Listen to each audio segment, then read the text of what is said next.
So I'd like to start by sort of talking about this very accomplished dual career you've had. Thank you. If you look at the first half of your career, it really looks like that of a very extremely successful, accomplished academic. I mean, you made major contributions to our understanding of things like involuntary unemployment, the way that even small deviations from the kind of the standard assumptions that economists make about how people behave can have large implications for the macroeconomy. And then in 1994, with your appointment to the Board of Governors, you then launched a career in public service at the very highest levels. Why did you move? What was the motivation for moving into the public service area? Well, I was always interested in economic policy from the outset. The topic that most interested me as an undergraduate and throughout my career, and then in policy, was involuntary unemployment. As an undergraduate, well, I should say my parents lived through the Great Depression, and it was something that I heard about, the horrors of what mass joblessness means when I was growing up. And when I was an undergraduate and discovered economics as a major, I discovered Keynesian economics, which had what, to my mind, was a very convincing explanation for how economies could fall into a situation where there was mass unemployment that was involuntary. And I was attracted by the idea that monetary and fiscal policy were tools that could be used to address this. And I thought, and have always felt, that having a job and having the sense for people that work is available for people who want and need to work is an important part of human and social welfare. And there's little that's more frightening than losing a job and feeling that you can't get another. So I was interested in this from a theoretical point of view during my academic career, but I always hoped to be able to serve in government, to use those tools of policy. And I think I found throughout my career that economics has a great deal to contribute to the implementation of policy. I wouldn't go so far as to argue that everybody involved in making monetary or fiscal policy should be an economist, but I do think it's very helpful to have economists at the table. And I would say that the financial crisis and its aftermath provides a very good illustration of the fact that policy really does require an understanding of economics, and it's good to have economists at the policy table to apply what they have learned. I was fortunate to work with Ben Bernanke after the financial crisis. He had studied the Great Depression in detail, written a thesis about it, and after the financial crisis hit and we were trying to get the economy back on its feet and get people back to work, the knowledge that he was able to bring, I think historians will look back on that and say we were very fortunate to have him at the helm, and I was privileged to be part of that as well. And it's interesting, one of your advisors, James Tobin, back in the 1960s, had worked on a lot of issues that were relevant for thinking about quantitative easing and balance sheet policies. And Ben was one of the few economists who had continued to think about those issues. Well, I think that's a very good example because the United States during the Great Depression had actually experienced a period with essentially zero interest rates. But the only country in modern times that had ever been in a situation characterized by the so-called zero lower bound was Japan, starting in the late 1990s. This was a situation that really called for some creative thinking, because by December of 2008, at the most virulent point of the financial crisis, short-term rates were lowered to 0, and we still had 10% unemployment, and it was clearly necessary to do something.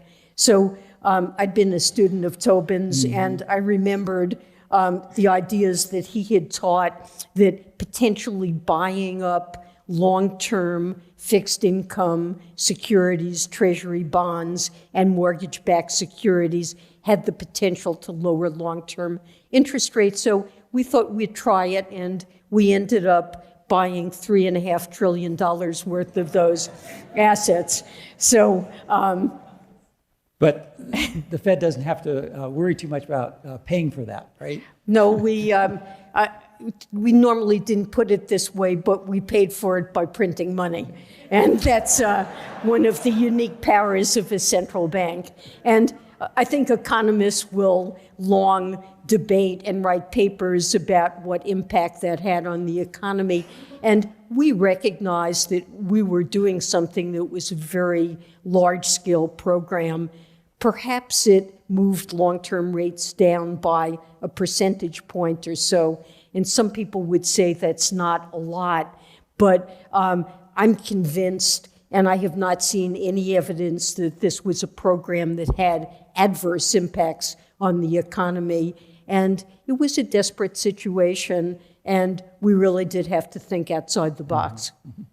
Now, of course, the Fed was criticized for doing some of these policies, and while I want to come back to the primary goals of monetary policy and the design of them, some of the issues that were raised by some commentators about QE tie into some issues that you've talked about, like income inequality, wealth inequality, that aren't typically raised by central bankers. But one characteristic of, I think, your time as Fed chair is you were willing to bring up a broader range of issues. So I know starting for a number of years, you've raised the issue of the consequences of growing income inequality. Yeah. And at a 2014 Boston Fed conference, you said that the extent of and continuing increase in inequality in the United States greatly concerned me. Why did you feel it was important to broaden the conversation beyond the sort of typical things that central bankers talk about? So, well, first of all, let me just say that rising income inequality I do regard as probably the single most important economic issue facing the country. And we're seeing in our politics the consequences of a 40-year period in which people near the median of the U.S. income distribution have had very limited gains in real income, maybe 20% gains at the median and declines at the lower end of the spectrum. So I do feel this is one of the most pressing issues facing the country. But I think often Fed chairs are called on, they're sometimes treated like they're the chief economist of the country and called on to opine about larger economic issues. Productivity growth is one of those issues many Fed chairs have opined about, labor force participation, broader issues connected to fiscal policy. And I thought that this was in that category of important issues that I should talk about. Also, I thought it was very important for people to understand what the Fed can do and what it cannot do. And we were dealing with a situation of mass unemployment and trying to get the labor market back on a decent footing. And normally in our history, we think of a rising tide as lifting all boats when the economy's operating with low unemployment rates, full employment. At least when I was studying economics and growing up, it meant almost everybody in society was getting ahead and experiencing real income gains.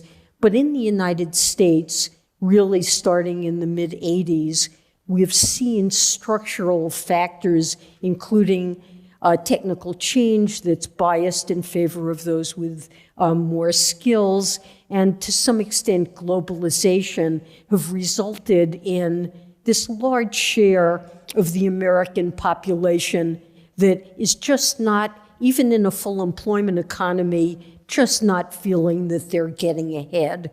And we've seen so many adverse consequences of that, including prime-age people dropping out of the labor market and a rise in drugs and even higher mortality rates.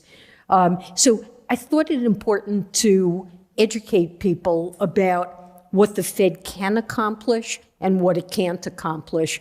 And I would often extol, as unemployment was falling, how well the U.S. economy was doing.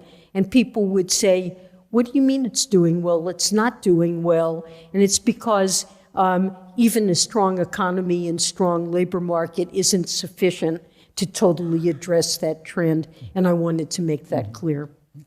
And so part of what you're saying is that the Fed's mandated goals are maximum sustainable employment and price stability. But that maximum sustainable employment is really not a complete characterization of the health of the economy. There are many other dimensions. That's right. Do you think growing income inequality makes it harder for the Fed to achieve its dual mandate?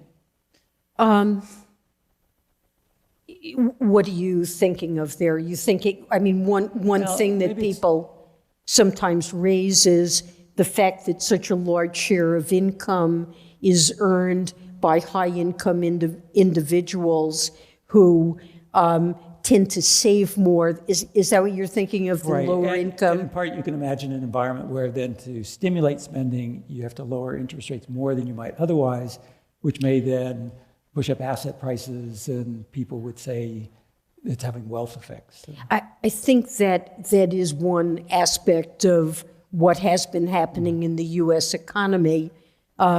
And it's one reason that we are experiencing a phenomenon some people call secular stagnation, which is slow growth, low interest rate environment. And as you say, in a low interest rate environment, that tends to push up asset prices.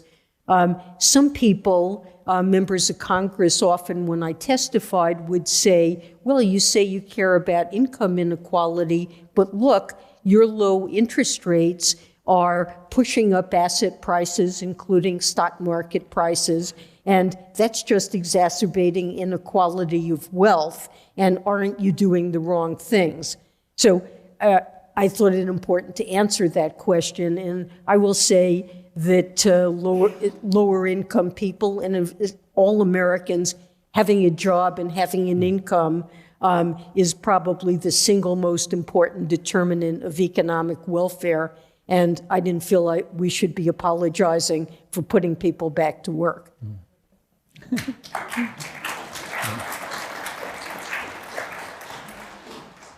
So another issue that you addressed as Fed chair that you probably were the first Fed chair to address, and that is gender inequality as an issue that you raised. And over your career, you were only the second woman to serve as chair of the President's Council of Economic Advisors, the first to serve as Fed vice chair, the first to serve as chair of the Federal Reserve. Last month, you became president-elect of the American Economic Association, which is the profession's leading association. And you'll assume the presidency in 2020, and you'll just be only the third woman to hold that position since the association was founded in 1886. So the economics profession has received a lot of not very good attention in recent months over its gender diversity problem. Are there things you plan to try to work on in your presidency to help address this issue? Well, I do think it should be a very important priority. My predecessor as Fed chair, Ben Bernanke, is the current president of the American Economic Association, and he's also making it a top priority. I mean, what we've seen is that women are really underrepresented in economics. It's a problem that starts at the undergraduate level. It's not obvious why there are so few women who major in economics. I think maybe about a third. But The other scientific fields have made greater progress. We've seen no progress at all for women. And in academia and even in business and finance, the higher you go up the scale, the lower is the representation of women. Mm-hmm. And I think that's a problem, and it says something about the climate and economics.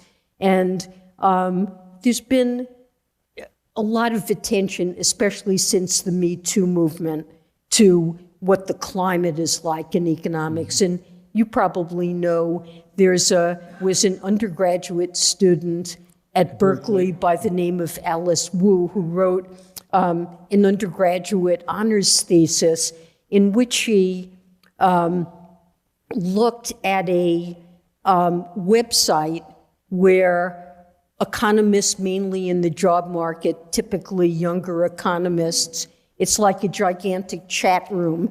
Typically younger male economists. Typically male economists, some women, but largely men, chat about their experiences. It's very unstructured, and people say what they want. She analyzed what was said in this chat room as her thesis. And what emerged was a picture in which women are really treated with a lack of respect and a lot of sexual stuff that appears in this website. And it really showed a sense of a culture gone awry. And I do think that this is a problem for the economics profession, and I hope to try to address it during my time as president. We're conducting at the moment a climate survey to try to assess how people feel about the climate and economics. And we've adopted a code of conduct, are trying to understand what best practices would be and to at least spread information about what departments can be doing and to better police behavior in the association's own activities. So I think we're planning a significant response. Good. Well, let's shift gears a little bit and talk about something else that has to do with climate, but a different type of climate. You've recently been involved with a proposal calling for a carbon tax to address climate change. And you were joined in supporting this proposal by your three predecessors at the Fed, Paul Volcker, Alan Greenspan, and Ben Bernanke, as well as 27 economics Nobel laureates, 15 former chairs of the President's Council of Economic Advisors, and 2 former secretaries of the Treasury. And the list of signers reflected a very amazing level of bipartisan support in that there were representations from officials from the Clinton administration, Bush 1, yes. Clinton, Reagan, yes. Bush 2, Obama yes. administrations. Why do you think this proposal for a carbon tax has such broad support among economists, at least? So, well, let me just say that I'm involved in this because I really feel that climate change is an urgent problem that we need to address. It was something I didn't involve myself in at all during the time I was at the Fed, but it's something that I worked on quite a lot when I was at the Council of Economic Advisors during the Clinton administration, and I was eager to return to it. And I felt, as these others have, that trying to find something that we could support that is bipartisan, that would have a broad range of support, was worthwhile. The partisan proposal in this area was not likely to go anyplace. Now, a carbon tax is something that economists tend to love. It is the textbook, emissions of carbon dioxide or greenhouse gases into the atmosphere. This is a classic example of an externality, and the textbook way to address an externality is to offset the damage with a penalty or a tax. So A carbon tax is textbook ideal for addressing climate change. And I should say, in addition to the people that you mentioned, we've circulated it to economists, and there are up to 3,300 signatures. So it is something. Thank you. So it is something that has a natural appeal. I think now, to make it politically more popular and viable, our plan calls for relying more on this tax policy than on command and control regulations that are detailed micro interventions, things like CAFE standards and other interventions. And from industry's point of view, that is more attractive than the way the government sometimes goes about addressing problems of greenhouse gases or pollution. So the Climate Leadership Council that is involved in this has found there's broad-based support. ExxonMobil, BP, Shell are all supportive of this. So there are a lot of businesses that like this as an approach. Now, you know, the yellow vests in France have been marching around Paris in response to Macron's imposition of a carbon tax. And they don't like it at all because it diminishes their incomes and is a hit to their standard of living. And so I think to get broad-based support, one has to address the fact that a tax has a negative impact. And to get bipartisan support for this, we've found that what's necessary is a proposal in which the revenue from the carbon tax would be redistributed. So our proposal is to redistribute the revenue from the carbon tax on an equal per capita basis. And that turns out to be a very progressive way. It's disproportionately favorable to lower income people. So that's the essence of it. We're looking at something like a carbon tax that would start around $40 and rise at maybe 5% a year. And the work that we've done and published shows that this would be a much more aggressive policy than what the U.S. agreed to in Paris. And some have sort of labeled the proposal to use the revenue to just give an equal rebate to everyone as the starting point for universal basic income. Well, I think the level would be a little low, but it was an interesting... It's about $2,000 a family. Yeah. But it was an interesting way of dealing with the political side of trying to head off arguments about, okay, let's use the revenue for these other things that may be much more difficult to get. Right, so this was to try to get bipartisan support. Okay, let's come back to the Federal Reserve and monetary policy a bit more. So one of the successes under your leadership was the improvement in the Fed's communications and transparency about their policy actions and intentions. Why do you believe it's important for the Fed to be transparent and communicate clearly with the public? So I would give you two reasons. First, because the Fed is an important and very independent institution that makes decisions that affect all Americans. And given that power, it's exceptionally important that the Fed explain what it's doing, explain its goals, why it's doing what it's doing, and how it sees its policies as working.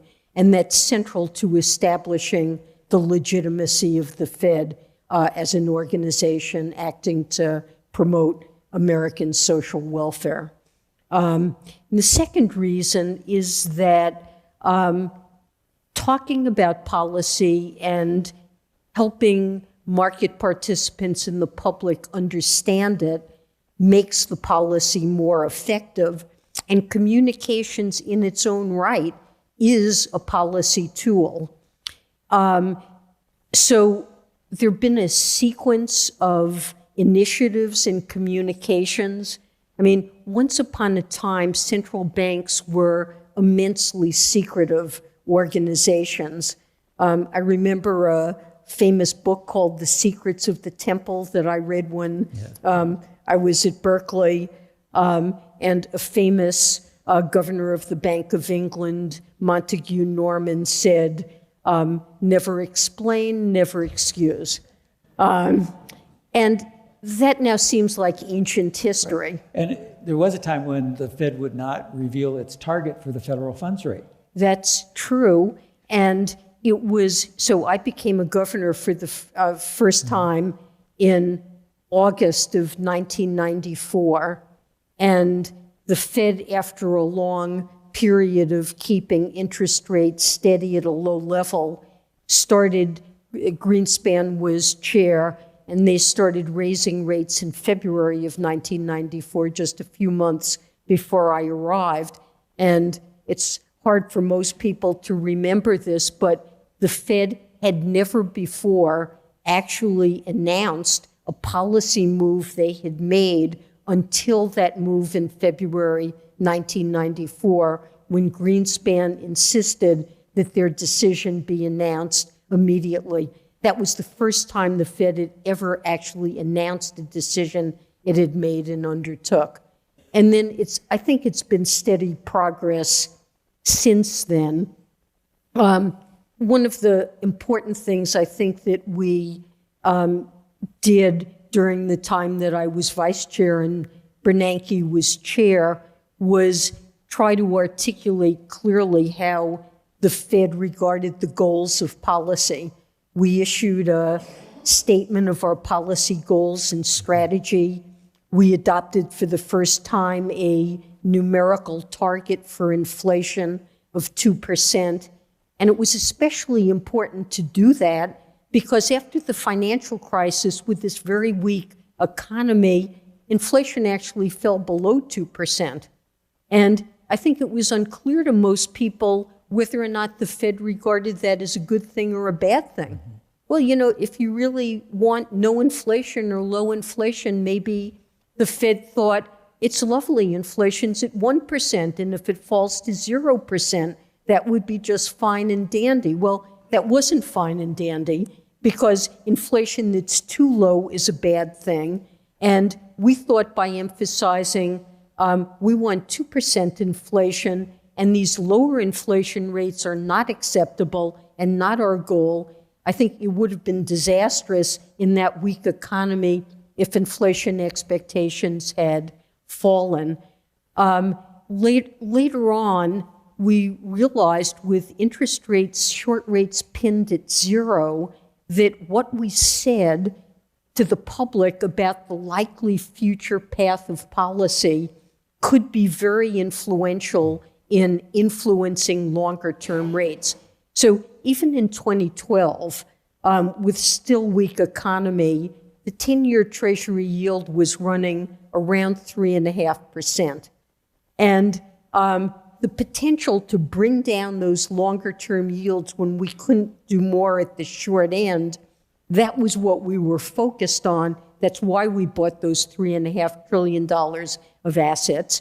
But we also recognized that if we led markets to believe that short rates would stay low for a long time, that those expectations of a flat path of rates, short rates, would also tend to lower long rates. And so that was very much a question of trying to say things to convince markets that short rates would stay low for a long time. And we had a sequence of ways in which we tried to do it. In the end, short rates in the United States were pinned at zero for 7 years. Mm-hmm. Yeah. So even in that period, though, there was often or occasionally some confusion, and people would wonder whether the Fed was signaling that they were going to keep rates low to fuel a strong recovery, or whether they were signaling rates were going to stay low because the Fed thought the economy was even weaker than previously thought. And Yes. one of those interpretations is an expansionary policy. That's right. And it highlights kind of the difficulty of communicating clearly. Communicating clear. I totally agree with you. And I remember a number of occasions in which we thought we're saying things that should stimulate the economy, but were interpreted just as you said, my goodness, they're saying they're going to hold rates low for a long time because they're really depressed about the outlook. And that wasn't what we wanted. We wanted to communicate a commitment to do a lot to get the economy stronger. It's a complicated business. It's not easy. One of the innovations that I'm afraid I have my own fingerprints on was the idea of publishing the interest rate forecasts of each member of the committee. So we had long published every 3 months the economic forecasts, GDP growth, unemployment, inflation of each member of the committee. And the members generated those forecasts under some assumption of a monetary policy they thought appropriate, but we never even asked the participants to write down, let alone revealed, what they thought the interest rate policy was that went with those forecasts. So I had the idea of, let's publish those interest rate forecasts, and that would be informative to the markets and the public of what did the members of the committee think themselves would be necessary to generate a path that they thought was the best available. And we began to publish those, and not surprisingly, a huge amount of attention was focused on them. And I thought this was a good idea because it was a way of more concretely communicating what it meant to hold interest rates low for a long time. And there were differences of opinion, but I thought it was helpful. But the markets reacted peculiarly to this, and they began to talk about the central tendency of these forecasts, say the median, as though this was the Fed's plan for how it was going to set interest rates, and this was set in stone. And of course, it was never set in stone. It was just a guess about what would be appropriate. And whenever the forecast was revised, these paths would be revised. So, you might find it helpful if I told you what I thought the path for interest rates would be, but I could change my mind in light of new data 2 days from now and tell you something completely different 2 days from now if we get some significant data. And it was been tremendously hard for the public to understand how to take this material that we've provided. Some people have said we should never have published it and we should take it back. But, one thing that happens in communications is when you produce something, the idea of saying it didn't work and we're no longer going to do that is really not a possible thing to do. There's no going back. There is no going back. So one aspect that is always difficult in conveying sort of monetary policy intentions is that the actual decisions are data dependent. Right. And so whatever you announce today is your best guess, given how you think things are going to develop. That's right. But depending on how things develop will determine what you actually do. Yeah. And it's very hard to make clear that those projections are contingent on how the economy develops. Well, I can give you an example from my time as chair. We first raised rates after 7 years. So rates fell to zero in December of 2008. The first interest rate increase occurred in December of 2015. And the members of my committee, we issued our forecast that I just described at that meeting. And I went to a press conference and discussed them. And they showed that committee members, the median was for 4 increases during 2016. Do you know how many interest rate increases actually occurred during 2016? 1. Well, stuff happened, and really quickly, the Chinese economy got into trouble. The Chinese currency began to fall. That touched off bedlam in financial markets. The U.S. stock market fell. The dollar rose in value. Commodity prices began to fall.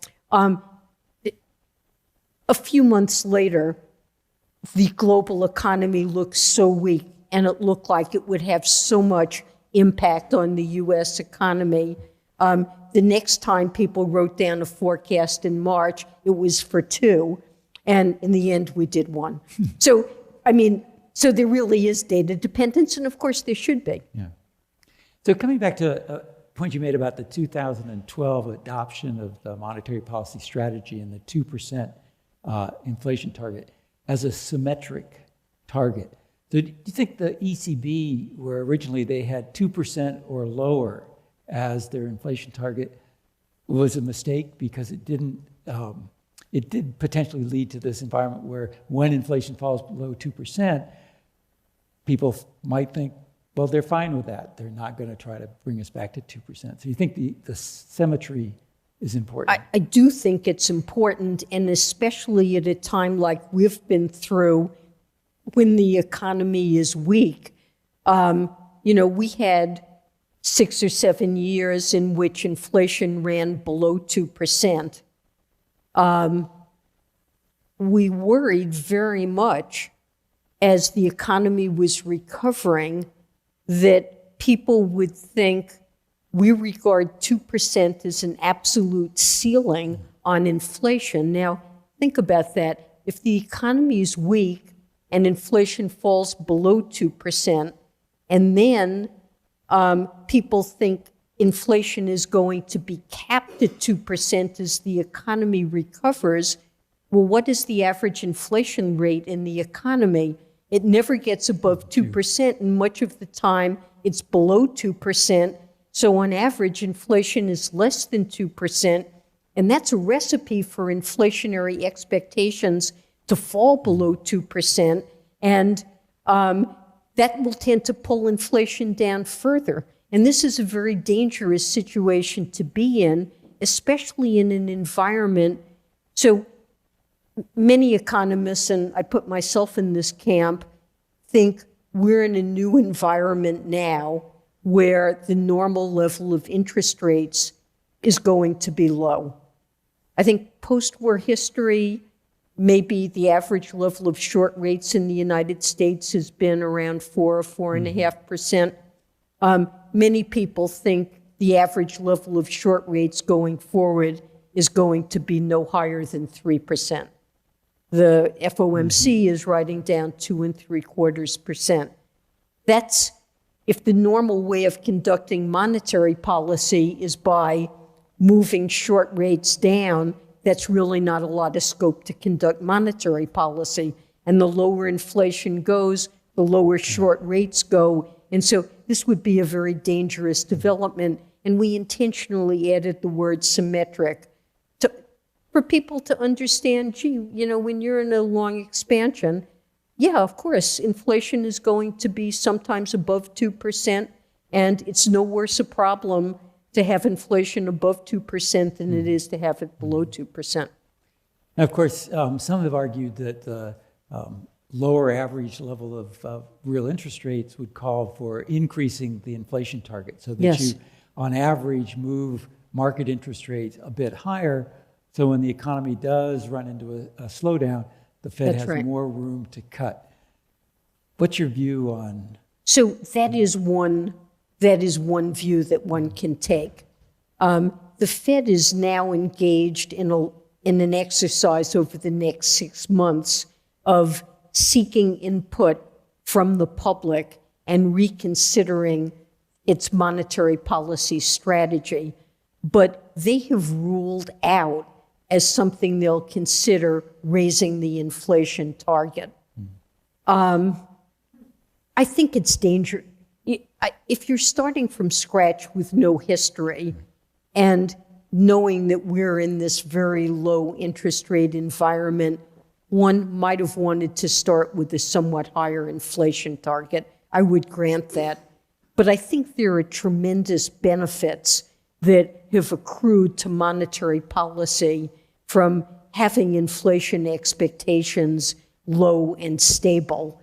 And it's led to a very benign inflation environment in which, in particular, when there are adverse supply shocks, like an increase in oil prices, once upon a time, remember in the 70s, that could touch off a whole inflationary spiral.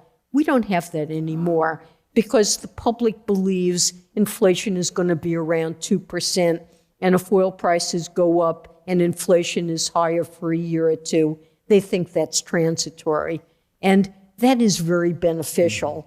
And if you change the inflation target, you really disturb that, and it's hard to know whether or not things would stabilize in a way that left you with that beneficial environment.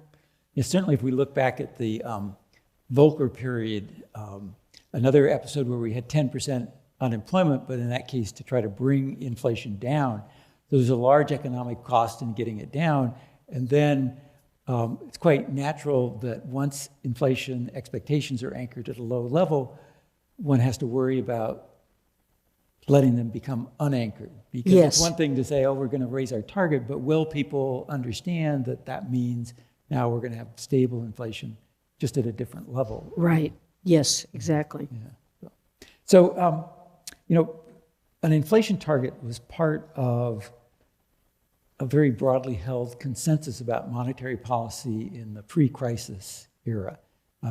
Part of the legacy of the fight against the great inflation in the 1970s, Yep. that there was broad consensus on a commitment to low inflation, that credibility was very important because the ability to make announcements about policy that would help the markets work with you in a way that supported the policy Right. was important. And being transparent and clear about your objectives is very important. So do you see that consensus still being relevant, or is there a new consensus? So I think almost all of the elements of the consensus that you just listed are valuable and have worked not only in the United States but around the world. And I think they're going to remain part of the consensus. I think the piece of it that requires maybe some rethink is how to manage monetary policy if we really are in a new normal of low interest rates where there's less scope to move short-term rates down in response to negative shocks to the economy. And I think this is what the Fed's going to be looking at. It will not surprise me if what comes out of this is a little bit of a shift in what the Fed says it's trying to accomplish. Right now, the target is to try to always be at 2%. If you're not there, to try to move to 2%. And I would bet they'll come out of this and decide a better thing to say is it would be good to have 2% inflation on average over the business cycle. Now that sounds like almost the same thing, but it is a little bit different because it would say that after a period of very low inflation like we had after the financial crisis, you would not only tolerate, but you would positively seek a period later on of somewhat above 2% inflation. So the average is 2%. Very similar to defining your target in terms of the price level with some average inflation. That's right. Yeah. And We probably don't have time to go into the details here, but I think that's a system that might work better and provide more scope for monetary policy to play a useful role after negative shocks. So we have a number of questions from the audience, but I just wanted to touch on one other aspect of the consensus, central bank independence. We've seen some recent examples of political attempts to pressure the Fed.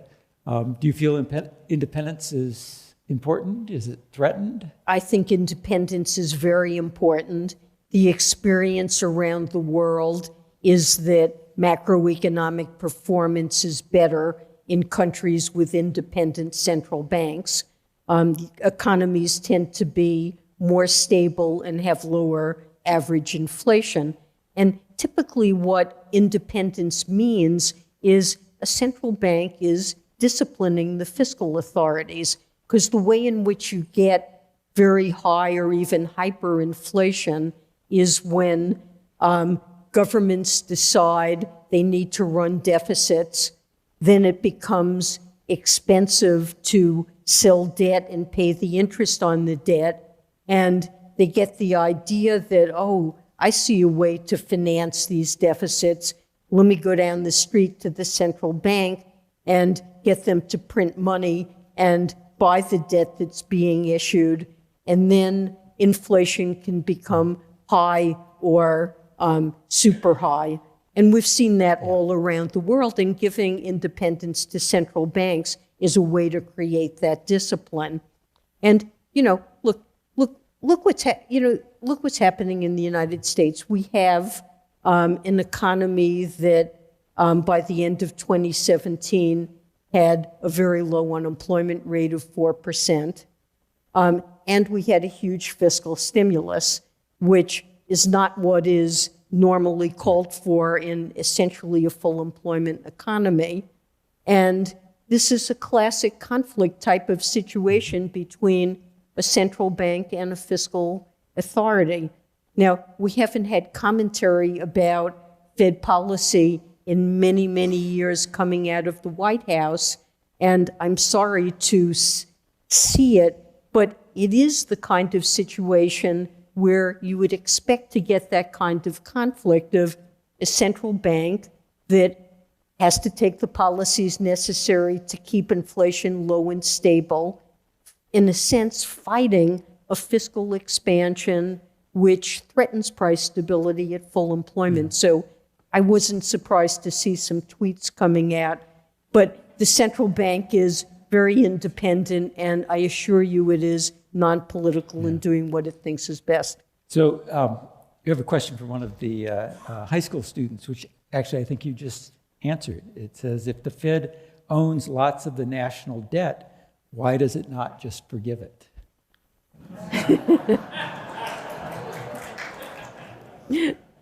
Well, I think, again, it comes down to inflation and worrying about inflation.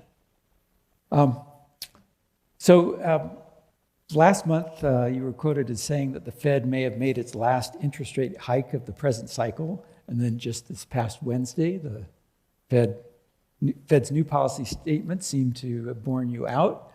So maybe we can ask you to look into your crystal ball again.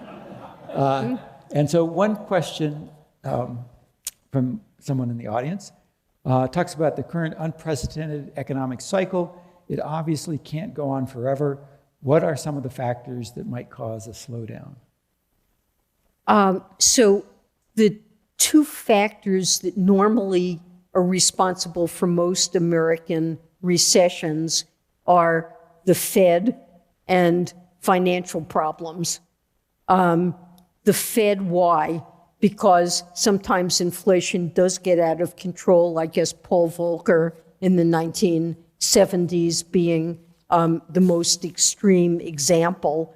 And when inflation has risen to levels that are clearly unacceptable, the Fed tightens monetary policy, makes it restrictive to combat inflation, and that often causes a downturn. Now, right now, we do have a really tight labor market and low unemployment, but inflation is barely running at 2% after a long time of running below 2%, and there are no obvious inflation pressures. And the environment, the general inflation environment, is benign. Now, I think it's conceivable that over the next couple of years, inflation will gradually pick up, and there might need to be some additional rate hikes to deal with it.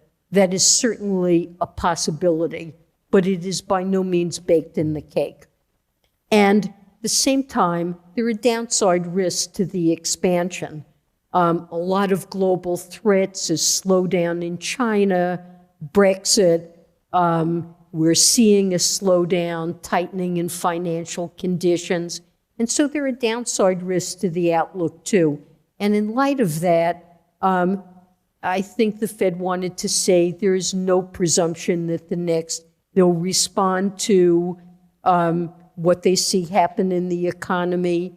Things seem well positioned now. They'll probably wait and look at how the economy performs. And depending on how things go, the next move could be in either direction, and that makes sense to me.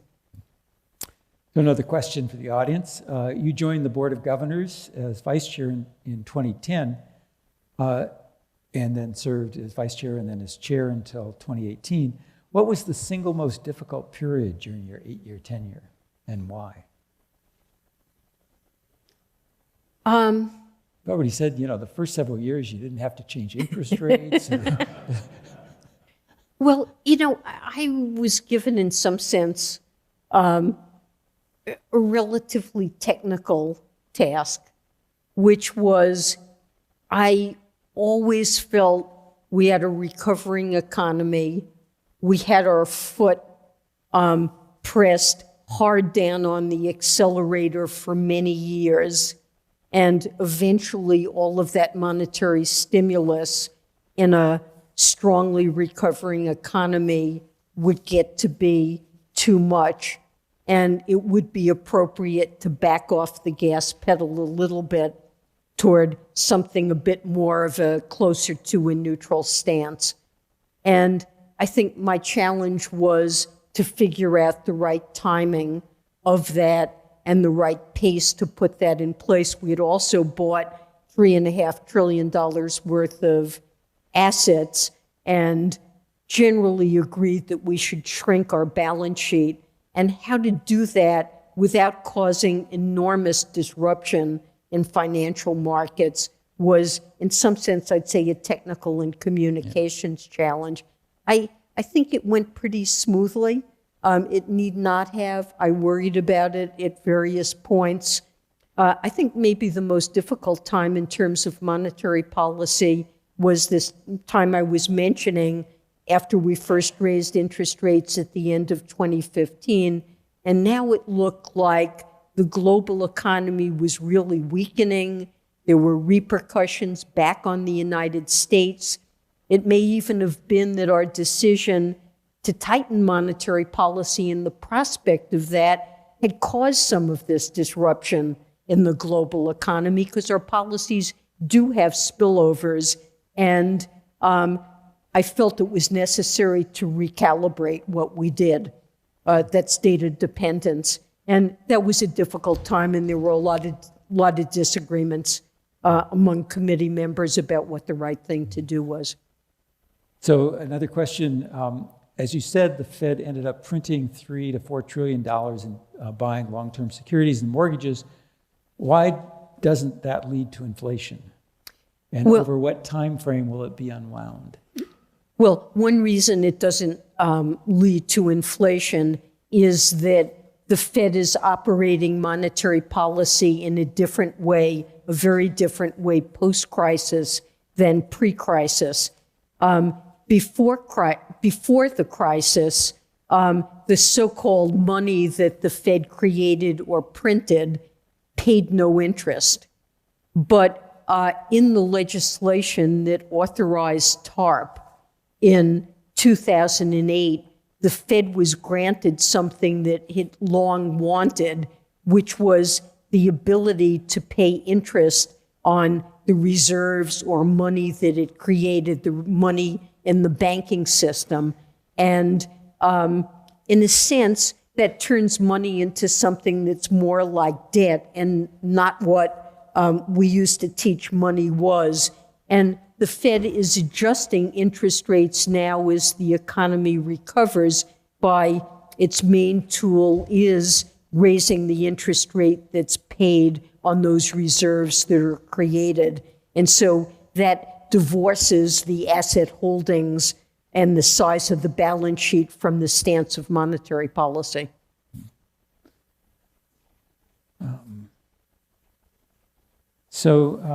Given the Dodd-Frank Act and other measures such as much higher bank capital standards, do you think the U.S. is safe from another financial crisis? So that's a great question. And, I'd say the number one priority, so of course we wanted to get the economy going and the job market recovering.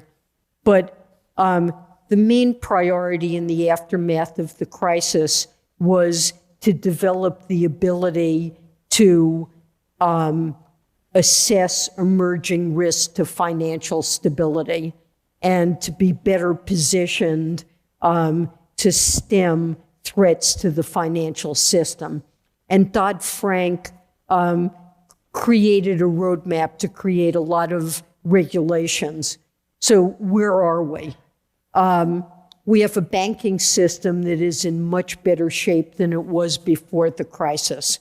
It has more capital, higher quality capital, more liquidity. The largest banks whose failure would pose the greatest risks to the economy have extra capital requirement surcharges. And we assess the risks in the banks using tools that never existed before the crisis, so-called stress tests that the Federal Reserve runs, in which we take line-by-line detail from the asset and liabilities of the largest banking organizations. We set out an immensely severe scenario that could afflict the economy and the banks: huge recessions, decline in house prices, commercial real estate prices. And we insist that banks have enough capital to survive such an adverse shock and still be able to meet the credit needs of the economy. And this is a totally new technique. So the banks are on, and also the banks have to run these tests themselves. And the truth is, banks were not managing their risks well and didn't even understand them. And being forced to jump through these stress test hoops have led the banks to much better understanding and control of their own risks. Okay, so that's good, but fixing the financial system and making it safer, it's kind of a work in progress. When you tighten up on banks, activities tend to shift outside of the regulated sector, and that's happening to some extent. And I would say there are inadequate tools to deal with emerging risks outside that sector. There are other countries that have put in place and given their regulators tools to address emerging risks. An example would be a house price bubble that was the type of thing that was so central in causing the financial crisis. If you see a country that looks like it's experiencing very rapid run-ups in house prices, that's often the cause of financial crises. In many countries, there are a set of tools. They're called macroprudential tools. A financial stability board will say, look, given how much house prices are rising, we're going to insist on caps on the maximum amount of loan that can be given relative to the value of the house. So ceilings on loan-to-value ratios. We have no such tools in the United States. And I guess the final thing I would mention explicitly is that the Fed did extraordinary interventions during the financial crisis to avoid its collapsing completely, including interventions that involved lending to particular firms like Bear Stearns, AIG, and some others. And Congress, in Dodd-Frank, took away the Fed's ability to make interventions like that. They gave the Fed and other regulators a tool that they did not have during the crisis. So the Federal Deposit Insurance Corporation has long had the ability to take a failing bank and to essentially take control of it and resolve it in a way that will not be disruptive to the financial system. But nobody had any power to go into a failing non-bank, and that could be an investment bank or an AIG or any company whose failure could threaten financial stability. No one had the ability to go in and resolve it except through a bankruptcy process. And Congress did create a tool to do that called Orderly Liquidation Authority. So there was a deal that Congress made. They took away the Fed's power to lend to particular firms and created a new tool that could be used to wind down and resolve such a firm. But no one has ever used that tool. And the biggest firms have global footprints. And to do it requires extraordinary level of international cooperation.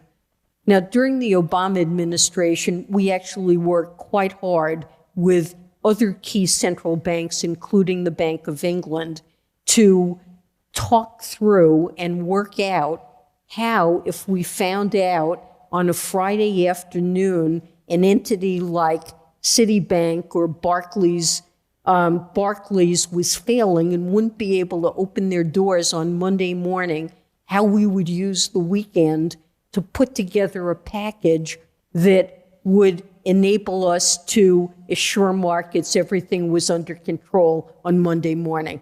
And I'll tell you, this is very challenging. Perhaps it could be used in the case of one large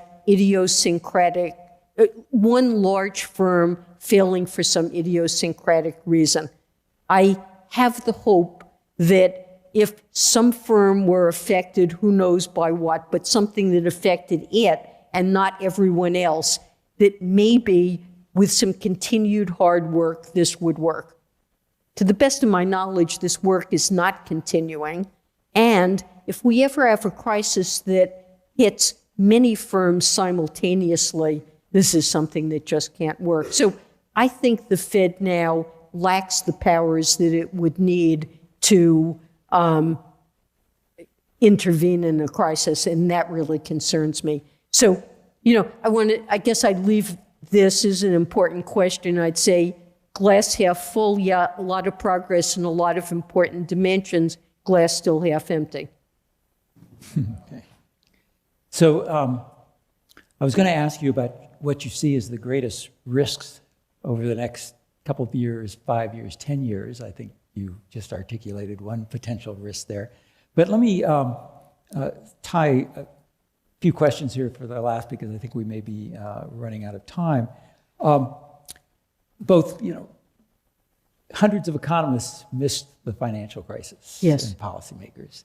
So one question was, how did you balance, or how much were your decisions based on the technical analysis and advice from economists versus your sort of intuition about the economy? And another about, what do you see as the failings of macroeconomists in terms of the ability to provide the advice that you as a policymaker would have found useful? So, in 12 words or less. On the last piece, it really is kind of an indictment of the economics profession. that nobody saw this financial crisis coming. As I said earlier, a really key priority for the Federal Reserve in the aftermath of the crisis, other than getting the economy back on its feet, was developing a whole system, both of analysis and data collection,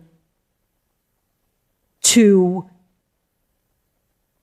find emerging threats to financial stability, to think of a way to categorize how such threats could arise, how they had arisen, and then to set up an information network to, on a regular basis, go and look for new threats. Now, we don't have the tools to address all of them, but we have done a great deal of work. So we've gone from a small group at the Board of Governors working on financial stability. It's now become an entire division.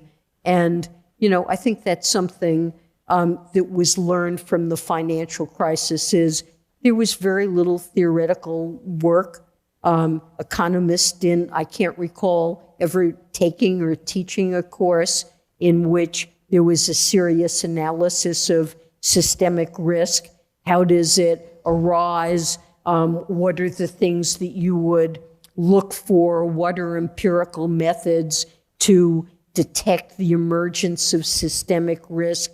So this was a kind of a shortcoming in economics. It just wasn't the focus of macroeconomics.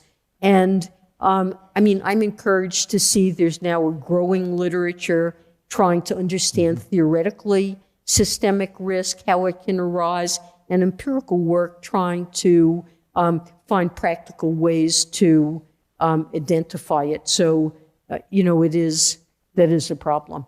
Okay. Well, on that note of intellectual improvement and scope for academic research, I'd like to thank you, Janet, for a very interesting conversation. Thank you so much. Thank you.